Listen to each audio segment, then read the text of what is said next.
on winning the last 10 Premier League games. Is there a temptation to shake things up? Yeah, there's always an option to do a lot of radical things when you lose football matches. You don't tend to do them as much when you win football matches, that's for sure. But I think what we've got to try and do is keep a level head about ourselves as a team and a group, and what we're trying to reinforce on the training ground. And it was disappointing last weekend, very disappointing that we conceded 3 goals in a game which, you know, at times we performed very well in. I know that sounds a bit odd, but that was the way it went. First half in particular was probably some of our best football we've played all season, but we didn't get anything out of it, and we didn't convert our chances, which is important at this level. So then you're always on the end of what possibly could happen, and we suffered defensively, and we have to make sure that doesn't happen again. You mentioned conceding goals there. Do you need to get back to keeping clean sheets to give yourselves a platform to win games? Well, if we spin it on its head and look at it the other way around, I'd like to score more goals, because I think at this level it is difficult to score goals, but it's also quite easy to concede goals because of the quality that's in the division. And whatever slight error we make or whatever decision we get wrong, the ball can be in the back of the net.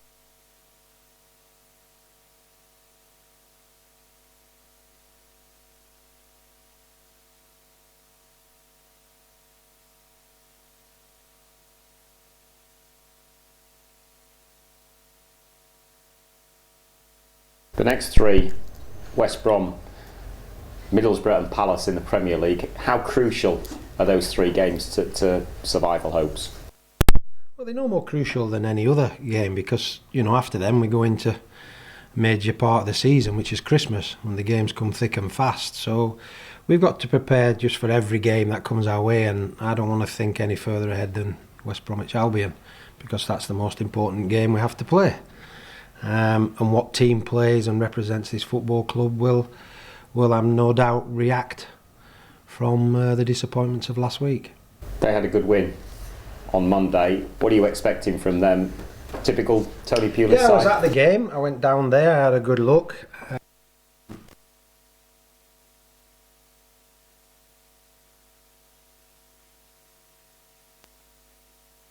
Very quick goals.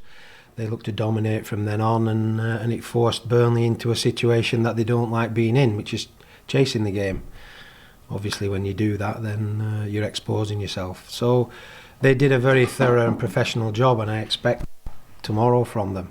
You know, and Tony is a very organised and a very senior manager at this level, so he won't be taking any chances. He won't be taking any risks with his team. We're edging closer to the transfer window. Given the injury to Will Keane, is a striker going to be your number 1 priority in January? Well, it fits certainly when you're not scoring goals, that's for sure. And we've lost Will.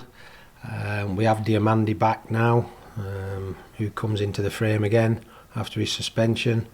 Mbakani we possibly will lose in the after January because of the African nations with his country. So we have to look into that area, and you know, you don't win football matches without scoring goals, and strikers in the main are the ones who can do that. Could you revive your interest in Jay Rodriguez? You mentioned you looked at him in the summer. Yeah, I've looked at lots of strikers, you know, of all different levels and different qualities, and there are the ones that are up there with the best, which you've obviously no chance of getting at this football club. But we are trying, we are interested in a couple. People like Jay Rodriguez are obviously getting sporadic games at their football clubs, but there are others. So we just have to monitor everybody, and hopefully we can get the right ones that fit into the January transfer window that we can potentially bring in. Steven Gerrard announced his retirement this week. You'll have locked horns with him during your Manchester United days on a number of occasions. How highly did you rate him as a player? Oh, he's a fantastic professional. You know, to go through a career like he has, to be consistent in his performances, to be at one football club for so long, You know, the accolades are there, and he should hold them up very highly. He took himself abroad, went to America, did a spell out there, so he's experienced something else as well.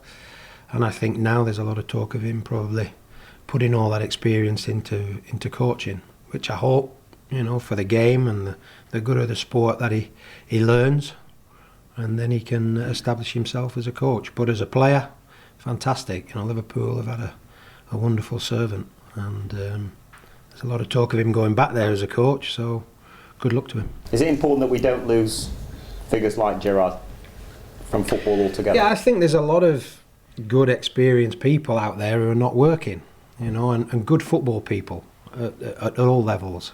I've come across quite a lot of them, and they're very enthusiastic.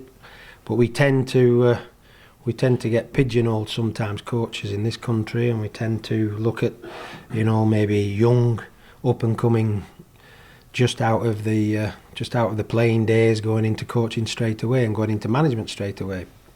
But there are a lot of good people to back that up. So we need to encourage all that. The more the merrier, not to leave them by the side, because we do sometimes consider a certain age to be a barrier, which, you know, doesn't make sense when you've had massive experience at football. And I know people say that the game changes and the game moves on, and certain managers and certain coaches are very old-fashioned. It strikes me as being a little bit one-eyed, that you've just got to use all the experience that's in the game the best you possibly can, and there's lots of it. Final one from me, the child sex abuse scandal which has rocked football this week, has it shocked you? It certainly has, yeah, because, you know, it's something that I've not come across.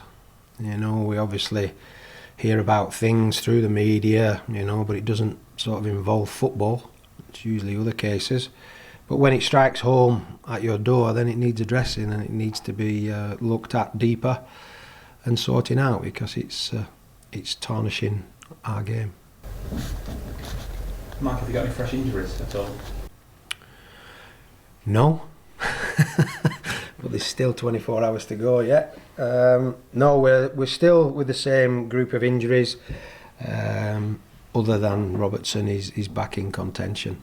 The others are making progress, a little bit slower than we imagined, but these things happen. So we are what we are, and we've got the usual group of people, just with the addition of Robertson and, of course, Diamandi coming back from his suspension. Your last home game was the lowest Premier League attendance at the KCOM Stadium. What's your message to the supporters at the moment? How much do you need them? Well, I think, you know, we can try and encourage them as much as we can to come into the ground to support the players who are trying. You know, we are in the big league, we are in the Premiership, so, you know, I would have thought that was a nice incentive to get involved in.